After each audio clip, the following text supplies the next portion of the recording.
Before we begin, I would like to acknowledge the Dara people, the traditional custodians of the land that I am on today, and pay respects to the elders both past and present. On behalf of the United Nations Association of Australia, we pay our deep respects to all First Nations people and recognise them as the first scientists, teachers and carers of all the land and water across Australia. For those who have not met me, my name is Aileen Fernandez and I am the Acting Events Manager at the United Nations Association of Australia Young Professionals. I am pleased to welcome you to our first event in our 2022 online series, My Climate Action.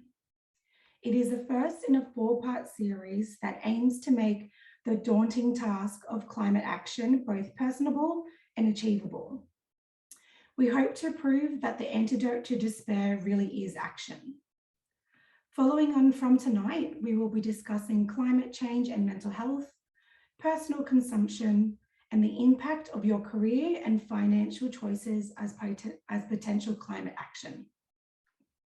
Today, we are pleased to have with us 2 expert practitioners in the field of ecosystem restoration. Our experts will both introduce their work, engage in a discussion about their key learnings and practical advice, and then take questions from the audience. Our experts this evening are Jimi Gatland and Jessica Pinder. So Jimi is the president of Lennox Community Gardens and is a representative for Community Gardens Australia.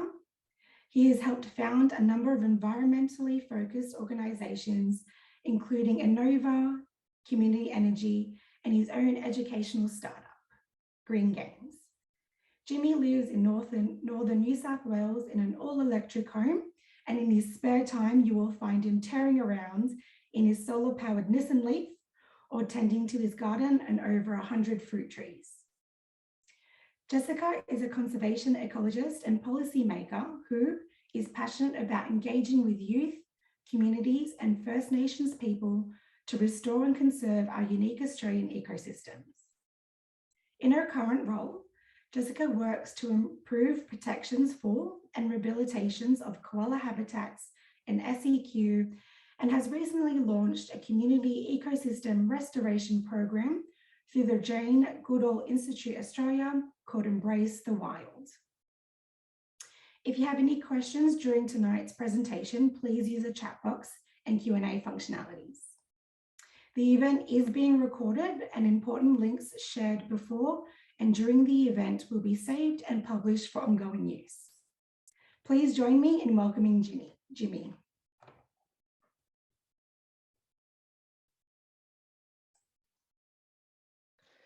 Evening all. Let me just share my screen with you so you can follow along with me tonight.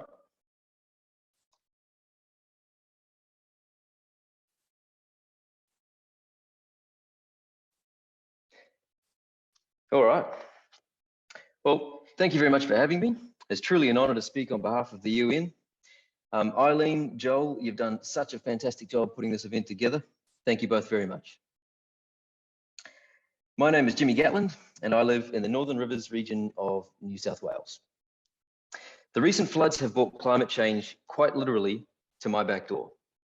Several thousand homes have been condemned, and for the first time, thousands of Australians have been displaced by global warming. Climate change has very much become a domestic issue. I understand many of you tuning in are young professionals. I was once one too, so I thought that might be a good place to start. I'm going to share with you some of my story and the hope that it inspires you in some way. And in case any of you want to reach me after the event, I will leave my contact details in the final slide. Please don't hesitate to get in touch. I'd love to hear from you. In the second part of this talk, I'll discuss gardening and its many benefits on climate change, and we'll run through some easy actions that you can take at home. To begin, this is me in 2010. At the height of my career, having just been relocated to Sydney to sell hotels for a global real estate firm. There was a clear path before me. I just had to follow it. But as you can probably tell, I didn't. I was a vegetarian who voted for the Greens and spent my spare time volunteering for animal welfare groups. I was a hippie in a suit, In 2011, I met my now wife, Elaine. Elaine has very much been my inspiration and support throughout this whole journey and transition.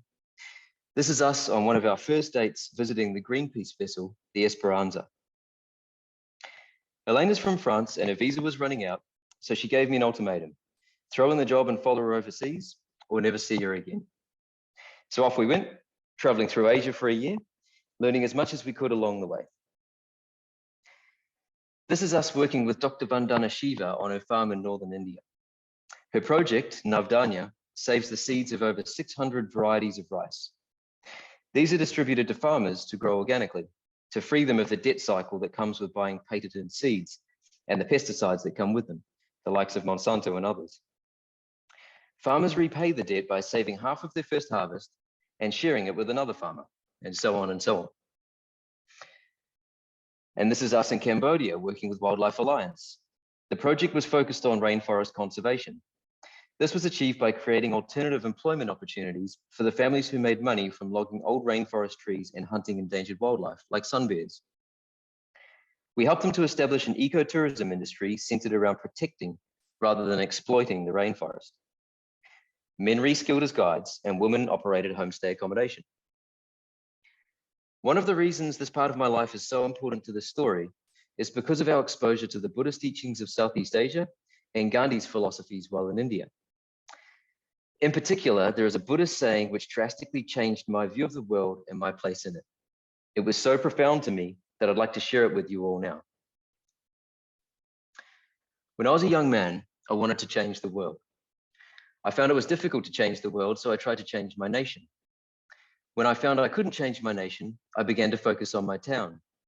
I couldn't change my town, so as an older man, I tried to change my family. Now as an old man, I realized the only thing I can change is myself. And suddenly I realized that if long ago I changed myself, I could have made an impact on my family. My family and I could have made an impact on our town. Their impact could have changed the nation, and I could indeed have changed the world. In other words, be the change. So with this in mind, we returned to Australia with a different approach: to think global, but act local, to change ourselves in positive ways and demonstrate that to those around us so that they could have the opportunity to do the same. This led to our first backyard garden and plenty of successes and failures, more failures in the early days. A permaculture course went a long way to subsequent successes, teaching us the basic skills of composting, companion planting, etc. We eventually purchased a suburban block in Lennox, New South Wales, and got to work improving the soil with truckloads of compost and mulch. Here's a tip for the uninitiated: buy a tarp the right size for the job. We designed a garden that would ultimately provide all of our fruit and veggies and herbs. This is us planting the first of over 100 fruit trees, including 9 varieties of edible natives. Mains gas was strictly excluded from the design, with a 48-panel solar array generating enough electricity to run our house and car. We also introduced pollinators with 7 native beehives.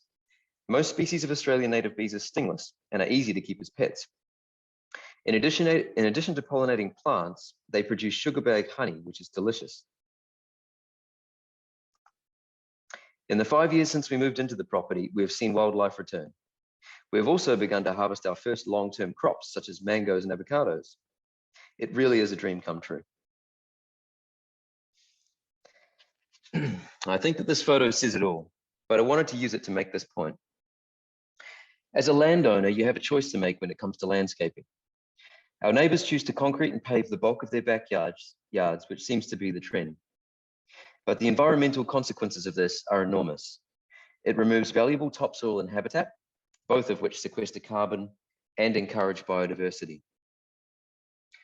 I understand that with increasing household debt and the corresponding longer working hours, many homeowners feel they don't have the time to maintain a backyard like this. But designed well, it should reduce living costs, which for us has meant less time in the office and more time in the garden. It's a win on so many levels. You don't have to be born and raised a farmer to grow food. Growing food and all the things that come with it, like building healthy soils, comes naturally to humans. We've been doing it for thousands of years. If you're not already doing it, I encourage you to. There is no food more organic and lower in food miles than the veggies you pick from your home garden, except perhaps the sprouts growing on your kitchen bench. For me, backyard gardening naturally led to community gardening. When the opportunity presented itself back in 2015, I became the president of our then fledgling community garden here in Lennox Head. It took 4 painstaking years to enter into a lease agreement with council, but it was worth it.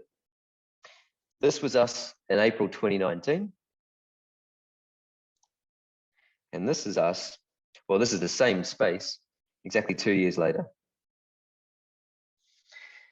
If you're thirsty for new ways to affect positive change, community gardening is a great place to start. The benefits fall roughly into one of the 4 categories. From an environmental perspective, it's difficult to go past the massive amount of carbon that community gardens sequester. Trees are made predominantly of carbon, which is absorbed through their leaves. This removes carbon from the atmosphere and locks it into the tree's structure, where when the tree eventually dies, it's broken down and absorbed into the soil, locking that carbon up where it can't cause any trouble.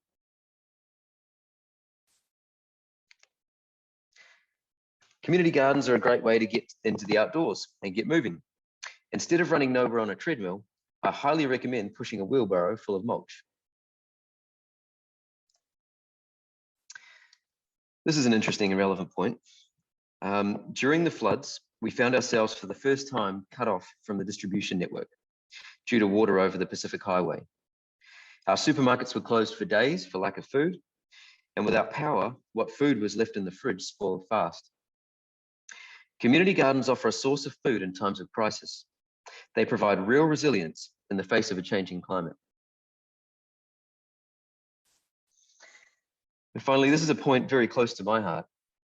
Elaine and I used to run a family daycare, and I was often amazed by the lack of understanding children had about the origins of their food. For most, chicken comes shrink wrapped from the frozen section at Woolies, even though they actually helped care for 4 ex-battery cage hens in our backyard. Since moving from an agriculture-based society to the cities, that connection has been all but lost, which has profound consequences for our food choices today.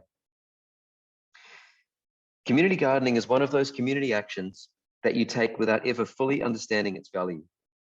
For example, I recently received a call from a lady whose husband has prostate cancer. She makes him a home remedy using papaya leaves, of which Lennox Community Gardens has many. She now has a more or less infinite supply near her home for free. Community gardens don't just feed, they heal.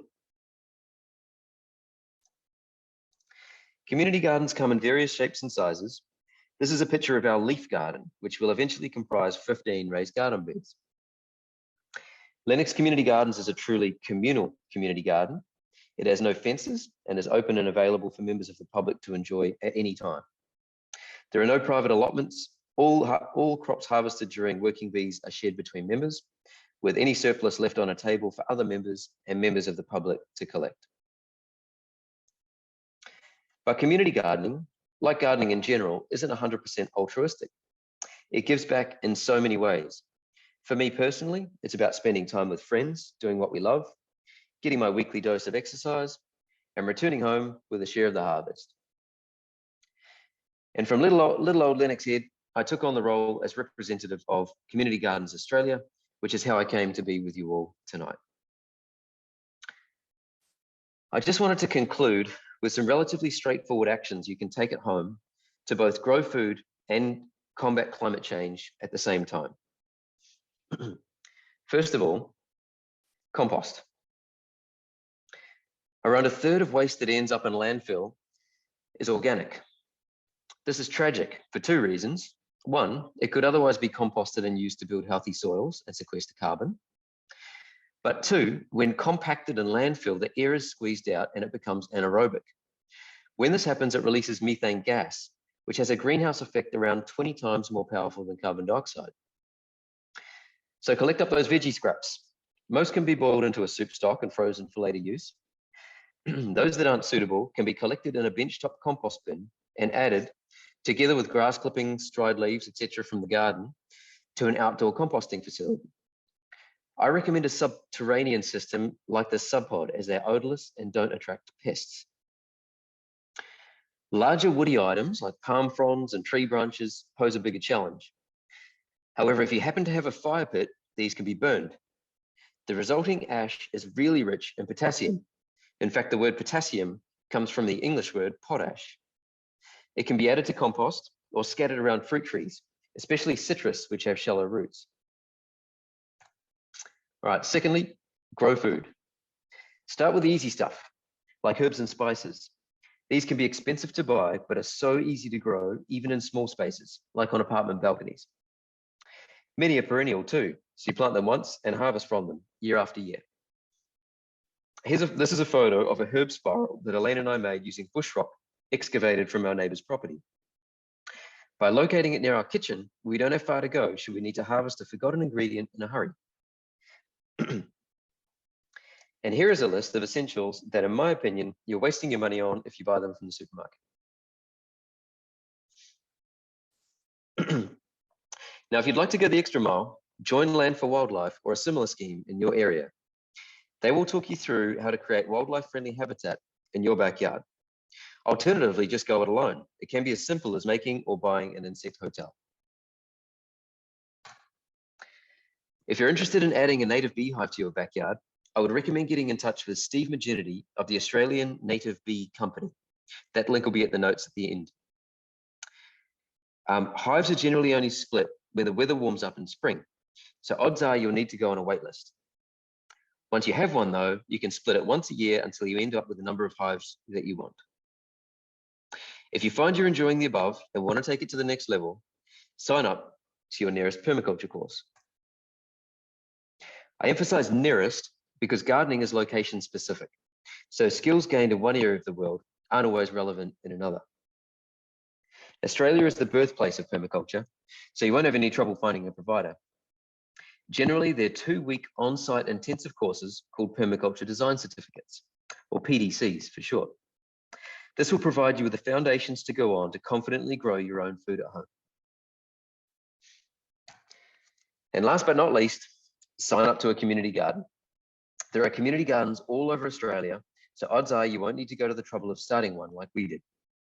To find your closest one, jump on the Community Gardens Australia website and use the map tool. Gardening is an art that can never be mastered.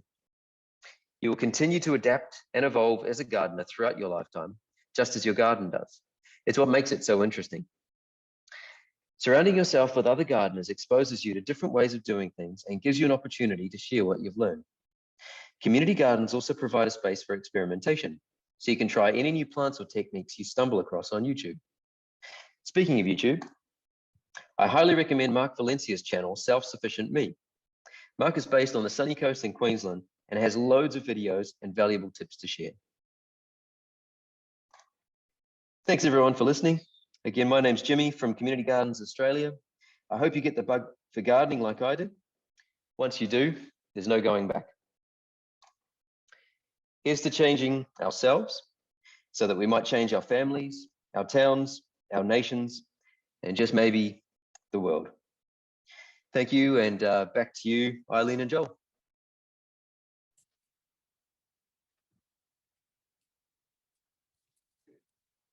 Thanks, Jimmy. I'm going to take over from here, actually. Fantastic presentation. It's just great to hear about how the Lennox Head Community Garden is sort of using that resource to be more resilient after all those floods. Thank you, Jess. Glad to hear that you guys are recovering well. So it's been a rough time there for you. So everyone, my name is Jess. I'm a conservation policy maker in Queensland Government, and I'm also a ecologist by background. So today I'm going to be talking through some of my experiences in the field of ecosystem restoration, and hopefully also share with you some of my learnings as a young professional working with communities and also within government. So I'm just going to share, I've got a presentation to share with you. Hopefully you can see this now. I wanted to first introduce you to someone who has been incredibly inspiring to me in my career path, and that is Dr. Jane Goodall. Some of you might not know who Jane Goodall is. She's a primatologist and a conservationist. Her claim to fame, I suppose, was the discovery that chimpanzees actually use tools. And she's a bit of a pioneer in her field. Back in the day, as a young female in the conservation field, she had not very many idols to look up to. It was a very male-dominated field, and she experienced a lot of resistance about her work, and she was extremely brave and productive in actually going over to Africa herself and getting involved in the conservation of chimpanzees over there. So, and one of the things I really love about Jane Goodall is that she speaks a lot about the importance of hope and optimism and connecting with others, particularly our youth, to try and drive change in this area. So this photo was taken on a day that I was really privileged to attend in Victoria, and it's actually one of my favourite photos, and this one captures just about everything that is important to me and what I think is valuable about ecosystem restoration. So in this photo, you have Dr. Jane Goodall, our older generation passing down knowledge. We have university students who are also working with the youth there. There's a funder on the left who actually sponsors the event. In the background, you can actually see the Victorian Environment Minister and Parks Victoria representative. So it was a whole community effort to have this day brought together. And I get quite emotional about it because on this day, we actually planted a forest, essentially. We had 120 school children there helping us, and they were learning all about the ecosystem that they were restoring, about the plants that were part of that habitat, the animals that lived there. We had First Nations people open the event with a smoking ceremony and describe how our traditional owners used the area as fish capture and weir. It was just absolutely amazing day. And here's some photos of what it looked like. This is the crew, and this is the forest that we regenerated. So to me, this really speaks to the power that people have in restoring our ecosystems. And also what's incredibly inspiring about this is the resilience of nature. These trees in 20 years' time will look quite a lot different. They'll be providing good habitat for species, and our environment will be able to recover. We'll also get those carbon benefits as well coming through. So there's a lot of positive benefits associated, but I think one of the greatest ones is that we can involve communities and inspire them to take action in this area. So there's a lot of commitments from governments around restoration, and it's really exciting to see here in Australia the emergence of environmental markets. We have a lot of programs, including, for example, carbon offsets and biodiversity offsets. And really excitingly, the private sector is getting really involved in this. And I think what is actually starting to drive this industry is social license and its consumer power. So you may have noticed that there's a lot of new products in the market that may have benefits associated, like the planting of the tree. And now that we can actually, when we're purchasing our flights and things, we can choose carbon neutral options. And they often result in the restoration of our landscapes. And what's great is that lots of animals are actually using this new habitat too. In a recent study that was published in The Conversation this week, spoke to the increase in bird diversity that occurs. It almost doubles from restoring a barren farmer's paddock with about 1% vegetation up to 10%. That was effective to double the diversity of bird species there. So it's really great to see. But as a conservation scientist, I know that there are many opportunities to improve how we conduct ecosystem restoration here in order to ensure greater benefits for lots and lots of different species, birds, mammals, etc. So I'm going to talk about now some of the challenges that our species in Australia have, because although these programs are fantastic, a sapling tree is really not quite a valuable tool for a lot of animals to use. So the image there on the left is one I took in Victoria while I was just on holiday over the Easter break.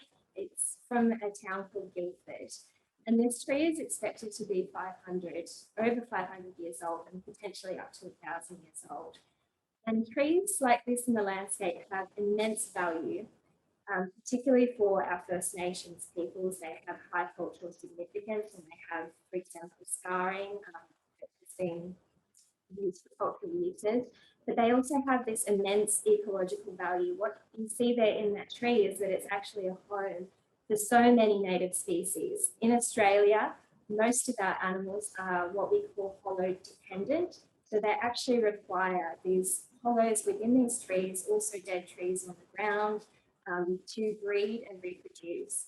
And one of the greatest conservation issues that we are currently facing and will continue to face in Australia is the loss of our hollow bearing trees. When these trees are cleared, it will take probably 50, maybe 150 for a very established hollow to form. And these animals and these birds, for example, we've got a beautiful little greater glider there on the right, which is it's incredibly cute, but they require about 10 different hollows, and these hollows take a long time to establish. So each animal within the landscape will be moving around using different hollows so that they can avoid getting things like ticks build up on them. And we need a lot of these. And as we've been clearing landscapes as a result of development, population growth, there's been a real overall loss. So I think one of the best things that we can do in order to protect biodiversity as well as continue to realise these carbon offset opportunities and things is actually to protect habitat and not clear it in the first place. And this is essentially what I work in as my job in Queensland Government. I administer the koala conservation strategy and the associated regulations across Queensland. So you can see from the little graph there that historically there's been a huge amount of clearing of our old growth forests across southeast Queensland, and that's really adversely affected koalas. And the Queensland Government took a really strong stance on this particular issue, and they actually regulated and prohibited, in fact, any development within these koala priority areas, which are actually the best conservation areas. And that has a really strong range of co-benefits for a lot of different species, like our greater gliders, cockatoos, our owls as well, they're hollow dependent. So fantastic sort of approach to conservation.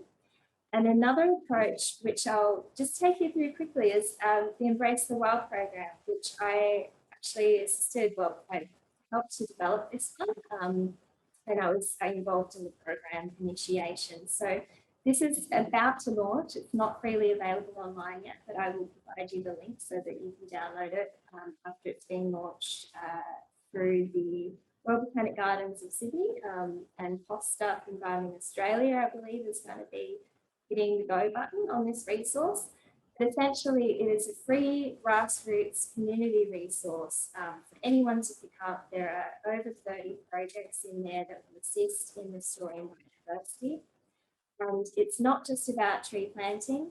It's about, for example, establishing nest hollows within the ecosystems, re-establishing structure, which is really important because our native animals love structure, particularly birds.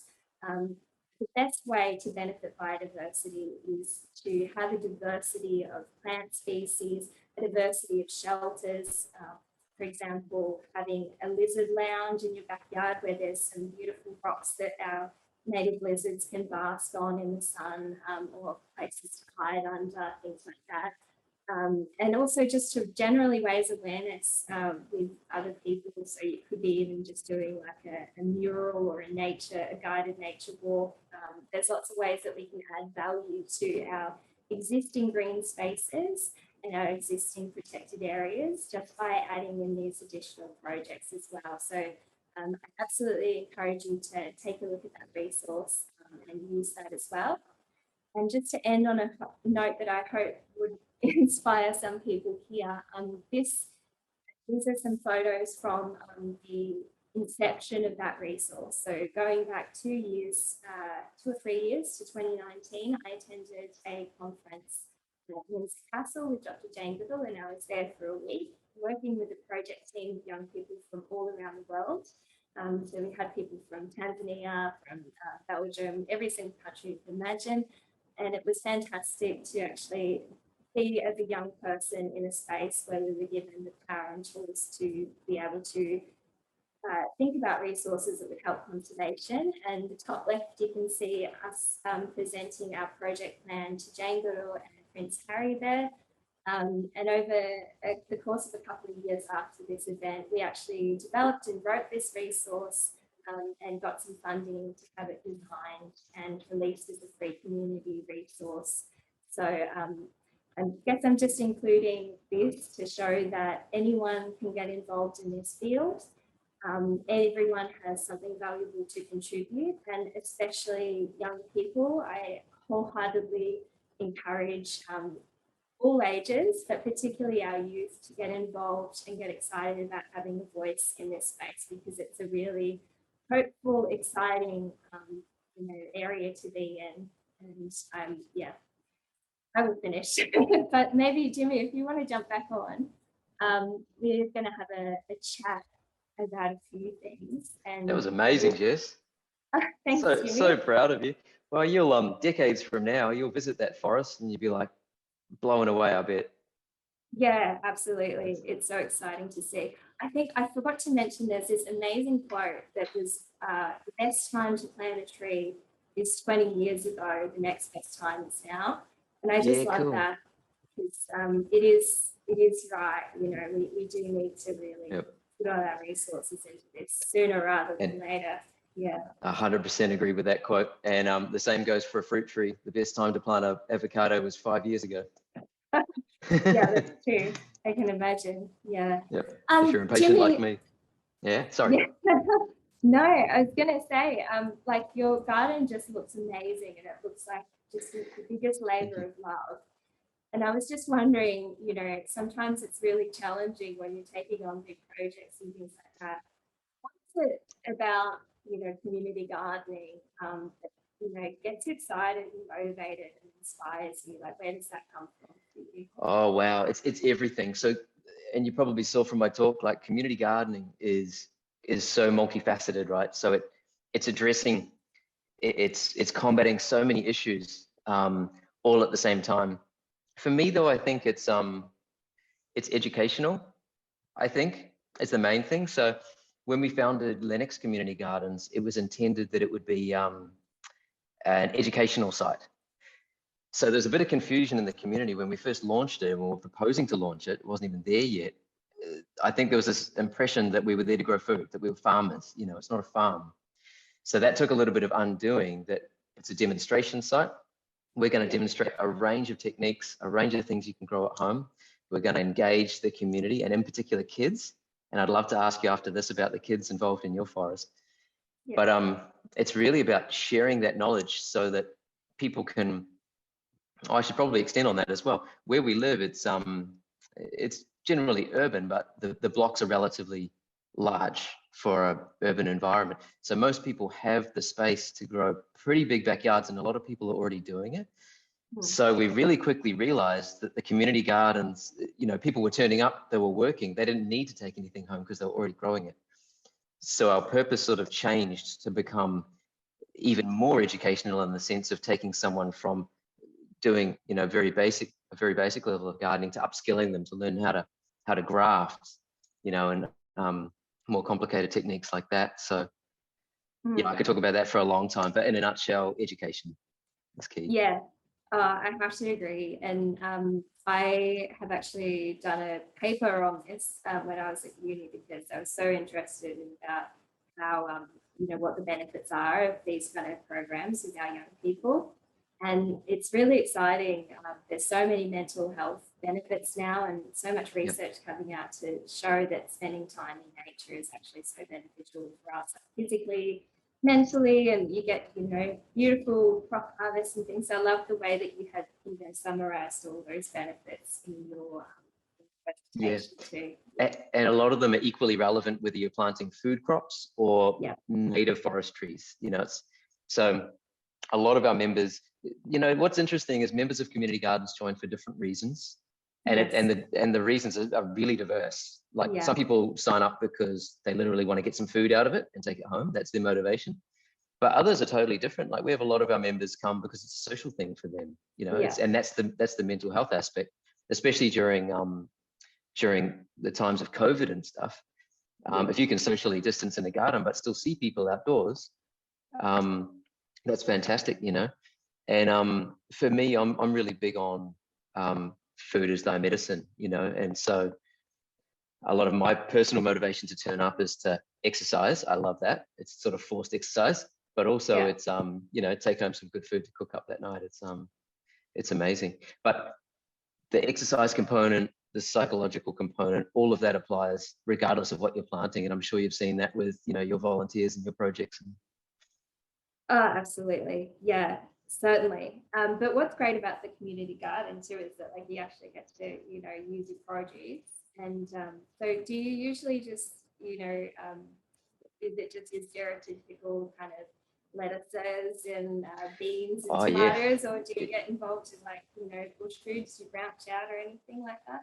Yeah, good question. We're growing, we're really, really blessed. So our vice president, his name's Grant, and he is fanatic about tropical foods and he loves really exotic stuff. So he collects it. So he'll literally get people to post him wood stock of really rare exotic foods and he'll graft them on to stuff that we have here. So we have, other than the ordinary, so in the raised beds, we've got fruit, we've got veggies, herbs, and then we've got a lot of typical fruit trees.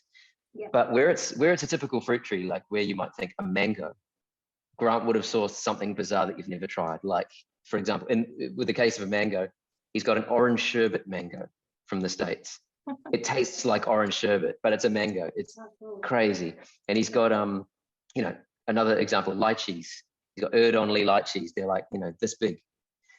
So, yeah, so I think another part of the education perspective of community gardens is introducing people to foods that they can't buy at the supermarket because either the shelf life is no good and it's not going to make it to the supermarket, or you know, or it's just not popular for whatever reason. Like a lot of our bush foods, they're growing in popularity, but until now I haven't got much attention. So it's really great for community gardens to grow the ordinary stuff that people use every day, but also the extraordinary stuff that gets people excited and gets them wanting to grow more at home, you know? Yeah, for sure. Yeah, one of the projects in the Embrace the Wild toolkit, which I think really complements community gardens, is the Pollinator Gardens, which 100%. you can actually plant alongside all your veggies, having that beautiful diversity of native flora. There really encourages so many different insects to come along and they can assist with like pollinating your plants and controlling predators. There's some great projects too, like I didn't realize that you can actually use leaves that have just fallen down, instead of breaking them and throwing them in the bin, you can use that for a little moth bed too, particularly over winter in cold areas. It helps protect your plants. Yeah, cool. So there's lots of amazing little like environmental hacks, I guess, that we can always like tap on to community gardens. And I think because they're there, you know, people are already in those gardens, you know, using that space and yeah, adding those extra biodiversity benefits to an existing garden. Such an opportunity.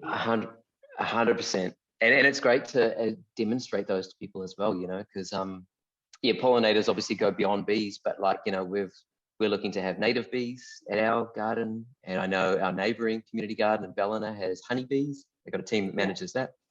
But pollination sort of, I know it extends beyond that. Like in your sphere, it probably incorporates things like bats, does it, for eucalypts to drop seeds and you know, other animals, non-insects. Yeah. Cassowaries. Yeah, true. That's, yeah. But it's important for us as gardeners to recognize that because bats are so important, and other, you know, not cassowaries and Lennox, but yeah, like so many of those animals that disperse seeds and birds, they can get caught up in things like our nets that we would use, you know. So it's really important for gardeners to recognize the importance of, say, bats and pollination, and to get the right aperture netting so that they can't get themselves tangled in it. And that applies for all wildlife, like snakes included, you know.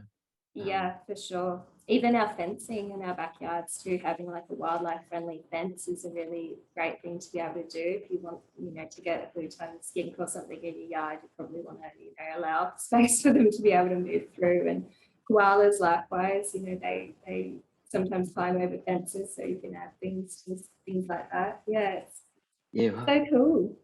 Hey, and I have to say too, that little mini glider that you showed the picture of, that's the cutest animal I've ever seen. Yeah, How cute was that? they're so cool. They're I think it's our largest glider species. They're like they say they're like a koala, like they've got a very similar diet on the eucalypt. So they're Yeah, also well. very slow like koalas. I'm desperate to see one in the wild. I haven't before, but and you can around Brisbane. So Yeah, cool. And I had to ask too. So I saw like there was a big part of your talk was about kids, and I really love seeing 120 kids planting trees. yeah, And because they're going to outlive us too, they're going to see like this evolution of that forest that we'll see a lot of. But kids under 10 years old, they're potentially going to see 90 or plus years of that forest. That's going to be amazing. it's really exciting. Yeah. And it If we're brings the going to hand future this, closer, right? Like, because I think we often make decisions in the present and we don't have that forward-looking thing. But I love that, doing something today, like planting a forest, it really connects us to not just, one generation down the track, but 3 generations down the track as well. It's so beautiful. Jimmy, I'm going to run through some of the questions in our yeah, sure. box here. There's a really good one about council approvals with community gardens. I know that can be really challenging. Yeah. Did you actually go through that process yourself? Yeah, we did. So yeah, look, there's a couple of ways you can go with a community garden. You can obviously be on public or private land. It's up to you. We got offered a block of land, a private block of land. It was just in a residential area. We didn't take it. We were really flattered, and it was really nice of the landowner to offer it to us. But the reason why private land's not such a good idea for a community garden is if you're thinking really long term, which most community gardens are, that security of tenure is just not there. Should they sell the house and things change, So we opted to go through our local council. They were really good. So they identified all the available sites that were suitable. They paid for the soil testing to check for contaminants. They supplied a mains water pipe for us. It was really great. The challenge though, and this isn't unique to our particular council or anything like that, but the challenge with councils is they're generally busy and sometimes understaffed, and it can take a really long time to get approval for something as big as a community garden, which is effectively like proposing a complete new public park. It does need to go through a fair planning process. For us, it was a master planning process, which took 18 months. So that's like several rounds of community consultation and feedback, and then the councils had to vote on it and so on and so forth. So yeah, look, brace yourself. It won't be easy. It won't be quick. But it's, yeah, as you can see from the photos, we're just delighted. It took 4 years to get there for us. And I know for most community gardens, that's probably standard, but worth every minute of it. And once you're up and running, you'll forget all of that and you'll just be enjoying it. Yeah, it really seems like it's a community effort to sort of take that through that lengthier process. You really have to try and get as many people involved and excited about it as you can to make sure the momentum keeps going, I think. Yeah, and you've got to have a team behind you. That's a good point, right? You can't go it alone. Like you need a committee. You generally need, depending on where you are in Australia, you need to register or incorporate your committee to make it official so you can get grants. And we couldn't even engage with council until we were incorporated, right? So there's steps to it. I'm happy for I might throw my email address up in the comments, and if anyone wants to ask me offline, I can run them through our experience and some feedback. Definitely. And likewise, if anyone wants to send me any questions offline, that is totally encouraged. I'll leave my email address in the chat. Jimmy, your beehives, beautiful native bees, by the way. I love native bees. Thank you. Yeah, they're great.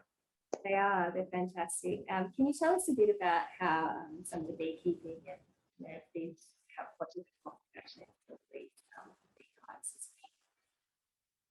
I'm so sorry, Jess. I just didn't catch the last little bit of that question. Sorry, I think my internet's a little dodgy. No, But, got you now. Perfect. Yeah.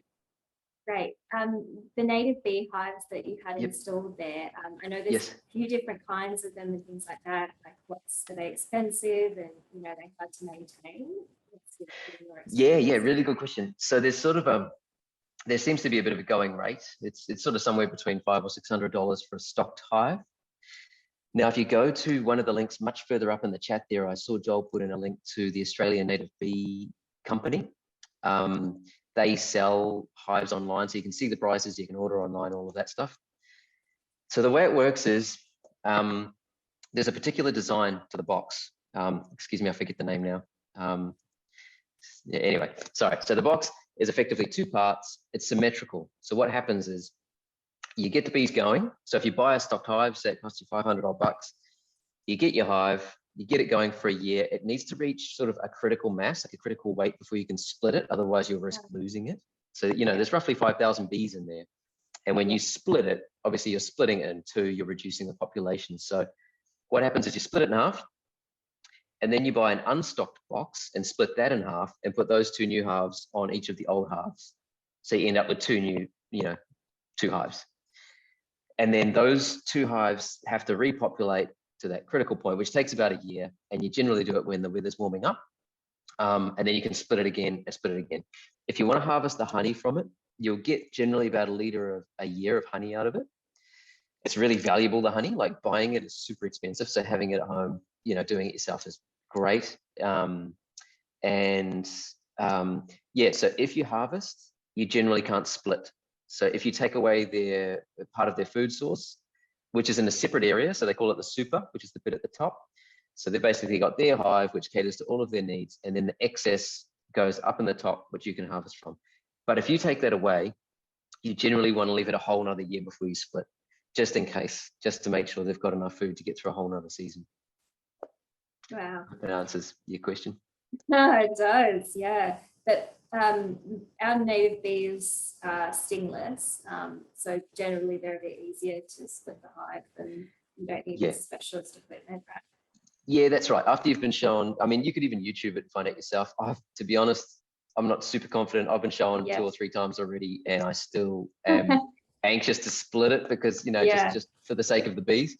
But yeah, look, really easy. Literally all the tools you need, methylated spirits to sterilize a blade. Yeah. You lever it in half, stick it back together again. There is a point that I was thinking to make there. They are stingless, but generally, I know up in Northern Australia, particularly, a lot of people will wear the fly net over their head. Oh, right. The bees going for your eyes and stuff. In their eyes, yeah. Yeah, you generally want one of those because even though they're not stingless, the way that they attack is they try to, they'll try to sort of confuse you, and they'll start going for your face, and it's unpleasant. You know, it doesn't hurt, it's just unpleasant. So having one of those sort of bee nets over your head is a good idea. Yeah, for sure. My goodness. Wow. All right. There's a couple of questions in the chat about that are kind of policy ones. I think I might try and tackle them together. And then Jimi, if you've got anything to add on them, more than welcome. Yeah, please do. So the first question is about, do I think restoration is enough to address the current clearing rates? But no, I don't. I don't think the current restorations benefits are enough. Part of my role is reviewing the regulations that came into force in Queensland a couple of years ago. One of the challenges we have is actually understanding how much clearing is being undertaken in the first place. That's very important because we can't counterbalance these losses unless we know what's occurring. And not all clearing is offset. There are also some exemptions that apply for things like necessary public infrastructure, essential management like fire breaks to prevent, large bushfires going through as well. So at present, I'm not aware that any government in Australia has commitments about ecosystem restoration either. There's no targets to my knowledge, even though we have, for example, a warming target, we've got emissions reduction targets, renewable energy targets. I would love to see the government pick up a system restoration target. I think that would be an absolutely wonderful thing to do. And It's a fantastic idea. it is, isn't it? I think it'd be great. And also a lot of benefits that come along with that, including, for example, a lot of jobs. I think there was a program run in the US many decades ago to kickstart the economy. And it was like the conservation army kind of thing, getting out there and planting trees. And yeah, it's had a lot of benefits to this day. This question also includes about how it differs in rural and urban areas. That's a really tricky question because it hits upon the point that the drivers of vegetation clearing in Australia are varied. In rural areas, it's predominantly agriculture for beef farming. So I guess one of the ways that we can try and encourage more sustainability there is to encourage sort of green, the koala friendly brief initiative, for example, that is going up. Native forestry as well is a big pressure. And in urban areas, it is development, so clearing to build houses as well. So it does require a nuanced response from government. It requires working really closely with those industries as well. And I think we work in Queensland really well with our development sector to try and achieve improved outcomes. And I think there's a lot of motivation from that sector to try and improve how they are actually planning their developments and delivering them in a way that considers wild habitat appropriately. So that's one really positive thing about conservation of forests. There's a question from James about the leveraging cute species, and it's so on point because I like to think of koala habitat conservation. It's kind of like it's forest conservation with like a coffee break. It gets people really excited and passionate about it. And allows us to have these strong protections for forests, which might otherwise go unnoticed. There's a lot of other species, obviously, that are incredibly important and equally valuable to koalas, including, for example, James has listed dingo snakes, our wetlands and swamps, like also true. And I think that it is a little bit of a game at the moment because we need to have the momentum and support from the general public. So that's why these sort of cute charismatic species do get selected. But the more educated, the more impassioned your everyday Australian becomes about these weird and wonderful animals that we have here in Australia, the greater the community drive to protect them is, I think the more that we can pick that up in policy, and run with that. But yeah, wetland conservation's taking off. Shorebirds, for example, like 5 years ago, no one cared about shorebirds, and there's been this huge public drive to restore the mud flats of shorebirds across the world. So it can happen. Definitely observe that. That's fantastic. Hey, I just being a Kiwi living in Australia, I just wanted to add, like, we're so blessed here with our beautiful animals and our beautiful wildlife. So I see no problem in leveraging that. You know, if that's what gets people excited to get out and do what you're doing, Jess, and in conservation, then fantastic. And I also just wanted to make just a couple of really quick points, just things that resonate with me. One is this word sustainability. I think sustainability was a great word maybe like 30 or 40 years ago. Sustainability now, like sustaining the status quo, is going to kill us all and the planet. So sustainability is a word that I don't think anybody should be using. It makes no, until we reach a point that we should be sustaining it moving forward, it just doesn't work. So I think the word regeneration and other words like that, like regenerative agriculture, you know, and what you're doing in reforestation, I think the language goes a long way as well. And just on what you're saying with the importance of planting out and reforesting and things like that, Jess. I had a customer just just this week. It was really interesting having a conversation with him. He was a doctor. I'm not sure what kind. Anyway, had a career as a doctor. He's just left that career and he's gone to study at TAFE to be a conservationist of some kind. I think he was getting into much the type of career that you were in, Jess. So, you know, and he was saying this is just the most amazing thing. He's so excited. So I really see, you know how you're saying if government was to change the legislation just slightly to favour planting out those large swathes of land with natives, that would attract so many more people to that industry and create jobs, like you said. So that excites me too. Yeah, that's so true. Jimi, we'll just end, I think, on one more question for you. I'll provide this too, but what would be your key message that you'd like people to take away for tonight? Start small, start at home, and compost and grow food to begin with. That's the main thing. Don't be afraid to make mistakes, just get out there and do it. And if you need advice, try something like a permaculture course or a community garden to help you. Yeah, that's a good one. How about you, Jess? I think I'd probably go for getting connected with other people, for sure. And I think trying to keep your passion alive and get involved in a way that brings you joy, something that you can be excited about, if that's, you know, bird watching and giving citizen science data, or if it's planting trees, or if it's, you know, making nest follows, or if it's on social media. There's so much that everyone can do, and your contribution is just so important. That yeah, get in there, get connected with other people, and try and keep your passion alive, for sure. Good one.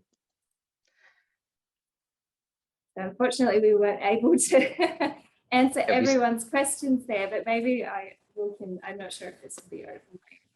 We're about to go over time, are we? Can we have some direction from Eileen, Joel?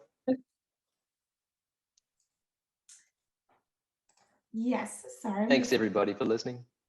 Classic technical issues. Can't get my video back up. No worries, we can hear you, Eileen. Yeah, perfect. Well, I'm just going to click. Perfect. Hello. So if you could please join me in thanking both Jimi and Jessica for their excellent insights this afternoon. So, thank you, everybody. Thanks for having us. Thanks for joining. So following this event, we will be publishing the ecosystem restoration links that we've compiled before and during the event, and maintaining them as a toolkit on our website for future use. So any of those links that we posted today will be all made available. As you are aware, this was our first event in our 2022 My Climate Action series. We are following up with 3 more great events on climate change and mental health, personal consumption, and the impact of your career and financial choices as potential climate action. So we will use these series to pretty much build a community of events, of experts, links, and hopefully really empower you all to get out and really make a difference to climate change. So if you could please keep an eye out on our socials and our website for the details of our next events. If you happen to also be interested in the importance of communicating the SDGs to your local candidates in the upcoming federal election, the UNAA is hosting a workshop on building support for the implementations of the goals, and the link is now in that chat box. So once again, Jimi and Jess, thank you so much, and we hope that you will have a great evening. Bye. Thanks for having us. Bye. Thanks, everyone. Bye.